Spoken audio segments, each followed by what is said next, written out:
Last short వీడియోలో చెప్పాను కదా, మైదాకును హెయిర్కి అప్లై చేయడానికి కొంచెం పక్కన పెట్టాను అని చెప్పేసి. ఈ వీకెండ్ ఇలా ట్రై చేయండి, సిల్కీ హెయిర్ కావాలనుకునే వాళ్ళు అండ్ వైట్ హెయిర్ ఉన్నవాళ్ళు. నేను ఏమేమి పెట్టి అప్లై చేశాను అంటే, బీట్రూట్, కలబంద, మైదాకు కావాలనుకుంటే మందారాకు కూడా వేసుకోవచ్చు. గుంటగలగర అవైలబుల్ ఉంటే గుంటగలగర వేసుకోండి, నా దగ్గర అయితే అవైలబుల్ లేదు. ఆ విధంగా అంతా పేస్ట్ చేసేసి హెయిర్కి అప్లై చేసుకొని ఒక 3 to 5 అవర్స్ అలాగే ఉంచేసుకొని మనము నార్మల్గా హెయిర్ వాష్ చేసుకోవాలి, షాంపూ పెట్టకూడదు. ఆ హెయిర్ వాష్ చేసుకున్నాక 2 డేస్కి షాంపూ పెట్టి హెయిర్ వాష్ చేసేయాలన్నమాట. ఈ విధంగా హెయిర్ అయితే చాలా సిల్కీగా అవుతుంది.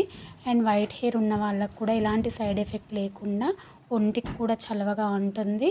రెడ్గా కనిపిస్తుంది కానీ మనం ఆయిల్ అప్లై చేసిన తర్వాత బ్లాక్గానే కనిపిస్తుంది. వీడియో నచ్చితే లైక్ చేయండి, షేర్ చేయండి, సబ్స్క్రైబ్ చేయండి.